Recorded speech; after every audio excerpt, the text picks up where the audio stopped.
पैदाइशी प्रॉब्लम है पाकिस्तान में। जब तक इससे छुटकारा नहीं हासिल करेंगे मुल्क तरक्की नहीं करेगा। आजकल डिजिटलाइजेशन है, डिजिटलाइजेशन की वजह से ये वाली किताबें खत्म होती जा रही हैं, लेकिन इनको जो है पढ़ना बच्चों को बताना बहुत ज़रूरी है। Now we are going to library। मैं पहली दफ़ा हम जा रहे हैं लाइब्रेरी पंजाब कॉलेज के, ठीक है। और उसके बाद हमें लेकर जा रहे हैं जॉर्ज मंशा साहब, द ग्रेट PhD के टीचर। अच्छा, ये हमेशा लाइब्रेरी में बैठा होता है, लेकिन मैं जब से कॉलेज में आया हूँ ना, दूसरे साल है, फर्स्ट टाइम जा रहे हैं। चलते हैं, अब आपको लेके चलते हैं लाइब्रेरी।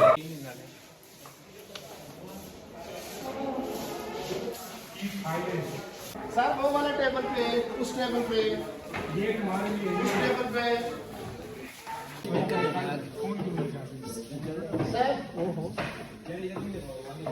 आप सब मेरे लिए काबिल इज्जत है। पेजेस ऑफ विजडम, मैंने क्या बोला है? वर्ड्स ऑफ पेजेस, ये पेजेस हैं, वर्ड्स लिखे हुए हैं इन पे। स्टेजेस ऑफ विजडम, जैसे जैसे पढ़ेंगे ऊपर बढ़ते जाएंगे, अक्ल और दनाई आती जाएगी। The more you learn the less fear you have. जितना ज्यादा जानेंगी उतना कम डर लगेगा। वहां से ना सुबह के टाइम एक बुक जो है वो निकाली मैंने, ताकि जो है वो बुक आपको बताई जाए, उसके बारे में समझाया जाए और बताया जाए। ये बुक जो है, क्या अहमद लिखा हुआ है? पाकिस्तान के सियासी वडेरे। पाकिस्तान के सियासी वडेरे। मैंने तो ये किताब पहले पढ़ी हुई है और मुझे इसके बारे में थोड़ा पता है, लेकिन वहाँ पे PhD के सेक्शन से हमने ये किताब सिलेक्ट की और निकाली ताकि इसके बारे में आपको कुछ बताया जाए। किसने लिखी है अहमद? अकील अब्बास जाफरी जी। अकील अब्बास जाफरी जो है वो एक लेक्चरार है, एक प्रोफेसर है, कराची यूनिवर्सिटी में आर्किटेक्ट पढ़ाता है। लेकिन उसका शौक है कि वो सियासत के बारे में और अदब के बारे में कुछ लिखे। तो उसने ये किताब लिखी है जिसमें उसने ये बताया है कि इन 75, 76, 77 सालों में पाकिस्तान तरक्की नहीं कर सका क्योंकि जो है यहाँ पर सियासी तौर पर जो है वो ओल्ड किस्म की सियासत होती है, जिसमें जो बुजुर्ग हैं, जो वडेरे हैं, वो दूसरों को तरक्की करने नहीं देते, उनको आगे नहीं बढ़ने देते। क्यों नहीं बढ़ने देते? क्योंकि उनके अपने मफादात हैं। उनका क्या मफाद है? उनका मफाद ये है कि उनकी ज़मीनें हैं। वो कहते हैं कि अगर बच्चे लोग कौन तरक्की करेगी तो उनकी ज़मीनों पे हल कौन चलाएगा, उनकी गंदम कौन काटेगा, उनकी फसलें और जानवर कौन देखेगा, और उनको अय्याशी कौन करवाएगा। तो कहता है शुक्र है परवेज मुशर्रफ साहब का, जिसने जो है वो ये बात इंट्रोड्यूस करवाई कि असेंबली के अंदर जितने भी लोग आएंगे वो पढ़े लिखे आएंगे, उनका ग्रेजुएट होना बहुत जरूरी है। लेकिन पिछले 2-3 सालों में जब उसने ये रूल पास किया तो फिर वहां पे क्या हुआ कि लोग जाली डिग्रियां बनवा कर चले गए। लिखता है किताब में कि बड़े सारे वडेरे जो हैं उनके अपने बच्चे बेटियां जो हैं वो बाहर पढ़ती हैं, यहाँ पर असेंबली में जाते हैं, बजट पास करवाते हैं, स्कूलिंग रोड हर चीज़ के लिए, असातिज़ा के लिए। लेकिन जब उनके इलाके में स्कूल रोड सारा कुछ बन जाता है तो वहाँ पे उनको पढ़ाने नहीं देते, उनका काम या उनके पैसे खा जाते हैं। लोगों को ये बताते हैं कि जो है हम आपके खैर खा हैं, आपके लिए स्कूल बनवा दिया है, आपके बच्चों के लिए सड़क बनवा दी है, सारा कुछ कर दिया, लेकिन करने नहीं देते, क्योंकि अगर वो ऐसा करेंगे तो फिर वहां पे काम कौन करेगा। तो कहता है इस मरूसी, वर्ड क्या लफ्ज इस्तेमाल किया? मरूसी मतलब पैदाइशी प्रॉब्लम है पाकिस्तान में। जब तक इससे छुटकारा नहीं हासिल करेंगे मुल्क तरक्की नहीं करेगा। यहां तक क्लियर है? Yes, फिर कहता है एक और बात कि ये जो है एक और काम करते हैं। एक इस मजदूर या इलाके में कोई खूबसूरत लड़की है, उसको भी शादी के लिए हाँ करवा लेते हैं। अगर वो नहीं भी करती तो भी करवा लेते हैं। और अगर कोई इलाके में पढ़ा लिखा बंदा लड़की है तो उसको तो फौरन वहां से गायब करवा देते हैं। बड़े सारे प्रॉब्लम्स इसने जो है यहाँ पे बयान किए हैं, स्पेशली कौन से इलाके में से? पंजाब और सिंध में से। अभी मैं आपको एक जो है वो मलाला यूसुफजई की स्पीच सुनवाऊंगा, जिसमें आप सुन लेना कि पाकिस्तान के क्या हालात हैं। और वो जिन हालात से पाकिस्तान से बाहर गई है, जो भी है, आपको उसके बारे में बहुत अच्छे तरीके से पता है। वो कहती है इस्लाम तो दीन है लोगों की भलाई का, सच्चाई का, ईमान का, लेकिन ऐसा मेरे मुल्क में नहीं है।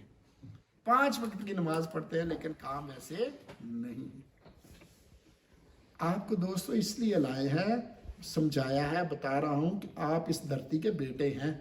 ये धरती आपकी है, ये जमीन आपकी है, पाकिस्तान आपका है। आप इसके जो है सदर वजीर आजम, आप जो है इसके जो है लीडर हैं, आप SHO MP MNA हैं।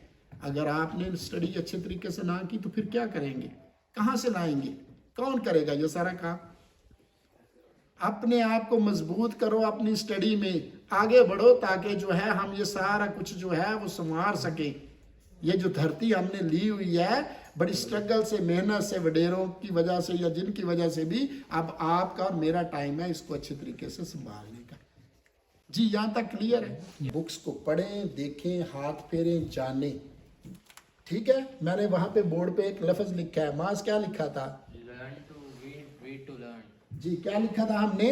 Learn to read, read to learn. कहता है लर्न, नहीं आ रहा पढ़ो, और पढ़ो सीखने के लिए। जैसे जैसे पढ़ोगे वैसे वैसे अकल आती जाएगी, समझ आती जाएगी, आपको दनाई आती जाएगी, आप डिफरेंट होते जाएंगे।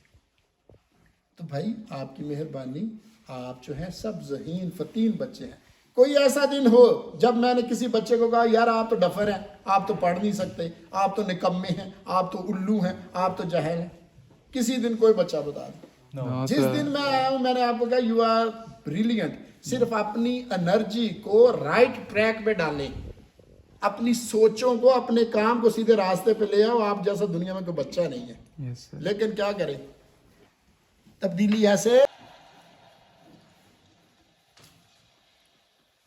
I'm also honored to receive this award together with Kailash Satyarthi, who has been a champion for children's rights for a long time, twice as long, in fact, than I have been alive. यार हमारे काम की चीज़ें तो पड़ी हैं, ये Adobe Premiere Pro। Sir यहाँ पे ना प्रीमियर एक नहीं मिनट, मैं हैक नहीं है कौन लग रहा एक minute. Mobile computer Adobe Premiere Pro।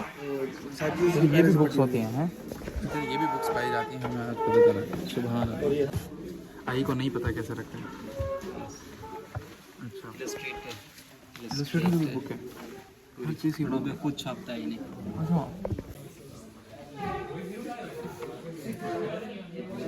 Sir, हमें फर्स्ट टाइम हमारे सेकंड ईयर में सर 2 साल हो गए हमें, हम आज तक लाइब्रेरी नहीं आए थे। ये सर की मेहरबानी है कि सर हमें लाइब्रेरी लेकर आए। सर आपके जहन में मीन्स के कैसे है ये आइडिया कि बच्चों को इस मामले में लेकर आए? यार ये तो जो है ना, देखिए एक है काम डियर टाइम। पूरी दुनिया में जो है डियर टाइम होता है। डियर टाइम का मतलब होता है drop each and everything and read. Unfortunately हमारे यहाँ ये होता नहीं है।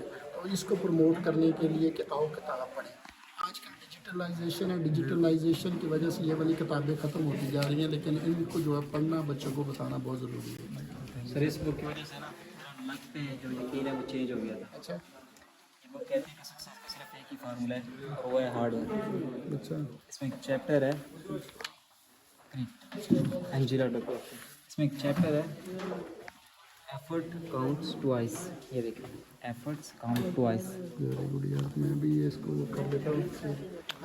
ये यार he is very found of books, reading books.